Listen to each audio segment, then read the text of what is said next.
人生的终极意义不过是独自穿过悲喜。请记住这句话，这个世界根本不存在真正的感同身受，人类的悲欢并不相通，那些深夜里的痛哭，那些骨子里的崩塌，除了你自己，永远不会有第二个人真正理解。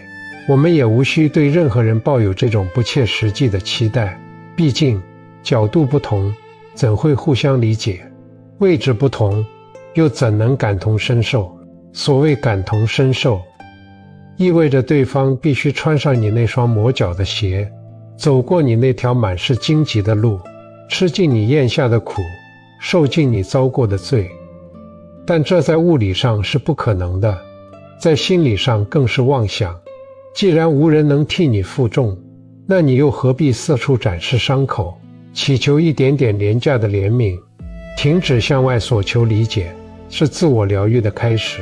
让我为你讲一个故事，一个普通人的故事。在一个繁忙的北方城市里，有一位专门负责修缮老旧屋顶的工人，我们就叫他老陈。老陈的工作很单调，每天背着几十斤重的沥青和瓦片，爬上那些摇摇欲坠的旧楼顶层。有一年夏天的午后，暴雨将至，闷热得让人窒息。老陈正在一座6层老楼的顶上作业，那里没有护栏，脚下是长满青苔的湿滑瓦片，头顶是压得极低的黑云。突然一阵狂风刮来，他脚下一滑，身体猛地向楼下倾斜。在那一瞬间，求生的本能让他死死扣住了屋檐的边缘，粗糙的水泥瞬间磨烂了他的指尖，十指连心的剧痛和濒死的巨大恐惧像电流一样击穿了他的全身。他挣扎着爬了回来，瘫坐在屋顶上，大口喘气，全身的冷汗瞬间湿透了衣衫。那一刻，他看着楼下街道上车水马龙，看着行色匆匆的路人，有人在打电话谈笑，有人在为了赶公交车奔跑，有人在为了几块钱的小菜讨价还价。在那几分钟里，老陈刚刚经历了一场生与死的轮回，他的心脏狂跳如雷，他的世界刚刚差点崩塌。然而，对于楼下那个热闹的世界来说，什么都没有发生。没有人知道头顶上有一个人差点摔得粉身碎骨，也没有人会在意一个修房顶的工人此刻内心的惊涛骇浪。晚上收工后，老陈回到家，坐在饭桌前，妻子在厨房抱怨菜价涨了，孩子在客厅吵着要买新球鞋。老陈张了张嘴，想说今天我差点死了，但他看着妻子忙碌的背影和孩子稚嫩的脸庞，话到嘴边又咽了下去。他突然明白，即便说出来，妻子也只会惊呼一声，责怪他不小心，然后继续还要面对明天的柴米油盐。那种悬空时的失重感，那种指甲掀开的钻心痛，除了他自己，无人能懂。那天晚上，老陈多喝了一杯酒，独自睡去。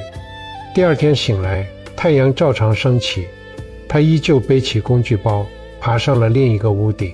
这个故事并不悲伤，它只是真实。老陈在那一刻悟到的，就是我们每个人终将面对的真相。无论你的内心正在经历怎样的海啸，在别人的眼里，那只不过是一朵无声的浪花。世界依然嘈杂，你必须独自消化那份惊心动魄。我曾经也像你一样，拒绝接受这个真相。很多年前，当我陷入人生低谷时，我变成了一个喋喋不休的祥林嫂。那时我遭遇了巨大的背叛，信任崩塌，整夜的失眠。我抓住每一个愿意听我说话的朋友，一遍又一遍地剖析我的痛苦，展示我的伤口，试图向他们证明我是多么无辜，多么值得被同情。我期待他们能给我一个答案，或者至少给我一个完全契合的拥抱。但我得到的是什么呢？是礼貌的点头，是敷衍的安慰，是眼神里逐渐浮现的疲惫和不耐烦。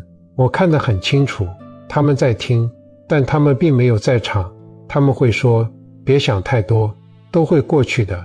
甚至有人会劝我，你也该反思一下自己。那一刻，我感到一种比遭遇背叛更深的寒冷。那种寒冷叫做无效求救。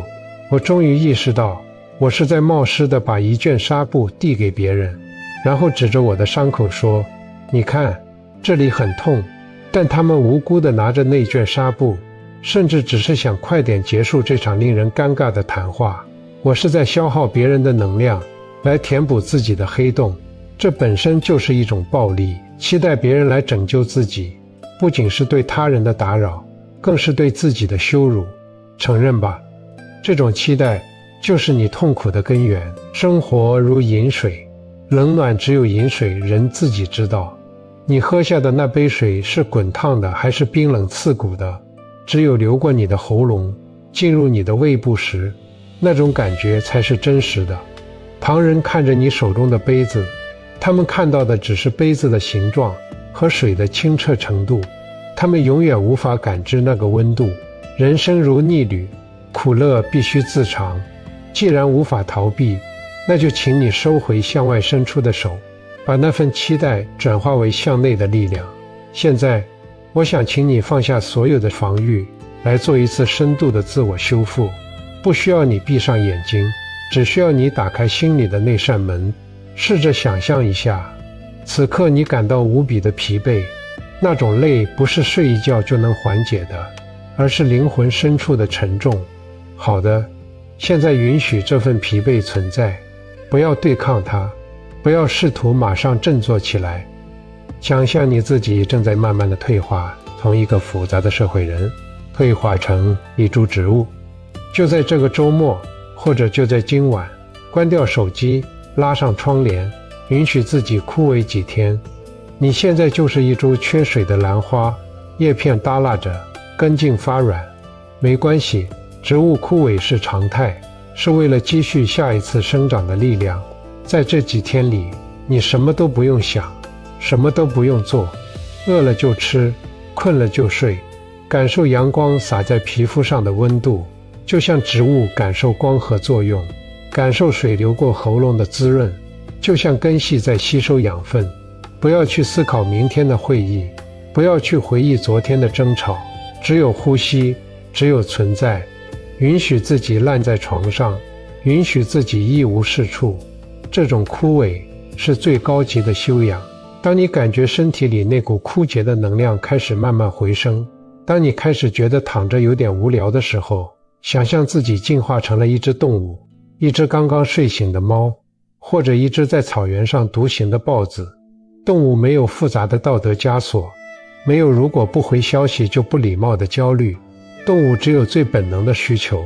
在这个阶段，请绝对诚实地面对你的欲望，不想见的人就直接拒绝，像动物龇牙一样保护自己的领地，想吃的东西就去大快朵颐，像动物捕猎一样满足自己的胃口，去奔跑，去流汗，去冲个冷水澡，让身体的知觉唤醒你麻木的大脑。动物不会为了别人的眼光而活，它们只为了生存和舒适而活。找回这种野性，找回这种以自我为中心的生命力。最后，当你的体能恢复，当你的眼神重新变得清澈，你将变回一个小孩，不是那个需要大人照顾的小孩，而是那个对世界充满好奇、无所畏惧的小孩。记得小时候吗？你摔倒了会哭，但看到蝴蝶飞过又会笑。你的情绪是流动的，不粘滞的。你玩积木时，全世界都消失了，只有你和积木。重新找回那种专注力，去做一件你真心喜欢的事，哪怕是拼好一张拼图，煮好一碗面，或者只是发呆看云。在这个过程里，你不再是谁的员工，谁的伴侣，谁的父母，你只是你自己，一个正在探索世界的孩子。这就是自愈的过程，像植物一样安于静默，像动物一样忠于本能，像孩子一样归于纯真。你要明白，因果是你自己的，你种下的因，结出的果，无论是苦是甜，都要你自己一口一口吃下去。不要指望别人来帮你咀嚼，那不仅恶心，而且无效。当你不再期待别人来读懂你，你就自由了。你不再需要解释你的沉默，不再需要为你的眼泪寻找观众，你的悲喜成了你一个人的私藏品，如同深夜里独自欣赏的一场烟火，虽无人喝彩，却足够绚烂。在别人的世界里顺其自然，在自己的世界里独善其身。请你记住，那些喘不过气的日子，不是为了压垮你，而是为了让你学会如何独自呼吸。眼眶一热就能哭出来的日子已经过去了，现在的你要学会把眼泪咽回去，化作身体里的盐，支撑你走更远的路。好好爱自己，这句话不是鸡汤，是一句命令。在这个纷繁复杂的世界里，本质上只剩下一个你，那个能把你从深渊里拉上来的人，那个能陪你走到最后的人，只有镜子里的那个你。去吧，去成为那个不需要被理解却依然内心丰盈的人，去给自己穿上最合脚的鞋，走最坚定的路。天黑了就自己点灯，下雨了就自己撑伞。路在脚下，心在胸膛，除此之外皆是虚妄。好好休息，等你长出了新芽，我们再出发。订阅我的频道，一步见山，见自己。